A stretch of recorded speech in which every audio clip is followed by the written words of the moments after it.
Ձեր կարծիքով ինչու այն ամենայնիվ այդ բանավեճը չի կազմակերպվում, Մեսրոպյանն ու Պետրոսյանը ինչի չեն ուզում գալ բանավեճի, եթե իրոք այդքան ասելիք ունեն ու անընդհատ ձեզ փորձում են ինչ-որ ստատուսներով ու հայտարարություններով հակադարձել, եւ երկրորդ հարցս դուք բնականաբար այդ ամբողջ էներգետիկ համակարգը լավ պատկերացնում եք։ Ասենք թե ընտրություններից առաջ ինչ-որ հոսանքի սակագիններ էժանացրեցին, հետո ինչ է լինելու մեր էներգետիկ համակարգի հետ եւ այդ եղած իրավիճակը սովորական բաժանորդները, քաղաքացիները իրենց վրա ինչպես են զգալու։ Տարբեր գործոններից է դա կախված։ Այն որ ընտրություններից առաջ, ինչպես ես ասացի, ոչ խտրականություն չեն դնելու միջոցների մեջ, դա փաստ է։ Իրենց բացարձակ, իմ կարծիքն եմ սա իհարկե ասում, իմ կարծիքով իրենց բացարձակ չի հետաքրում հետո ինչ կլինի։ Կհաղթեն, իրենց կարծիքով կհաղթեն, իմ կարծիքով բացառվում է, կհաղթեն, հետո արդեն հարցը կլուծեն, չեն էլ հաղթի, թող եկող իշխանությունը դրա տակից դուրս գա։ Ախր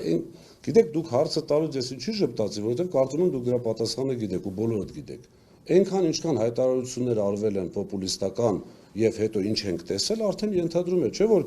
այդ պահին գործողությունը կատարելը, դիվիդենդը վերցնելը արդեն չի հետաքրում հետագայում ինչ կատարվի։ Ուղղակի չի հետաքրում։ Հասարակությունը այդ արագի զրույցները մանր քննարկումները ինքը մասնագիտական լեզվով չի հասկանում։ Ուզում է հասկանալ, թե դուք թալան չեք, թե չէ, որ թալան չեք, ինչի՞ չի դատվել։ Դե դա եմ ասում եմ։ Բայց ես էլ եմ այդ ասում, ինչքան ժամանակ արդեն հուլիսի 21-ից մինչև այսօր անդադ ասում եմ, լավ, թիրախավորում են, ձեր ասած մտնում Facebook-ով, գրում արագ-արագ, ինչի։ Բան ունեք ասելու, առաջի հարցին չպատասխանեցի, վախենում են, ինչ ասեն։ Գան, ինչ ասեն, գան ասեն, որ հեծը այդպես էր։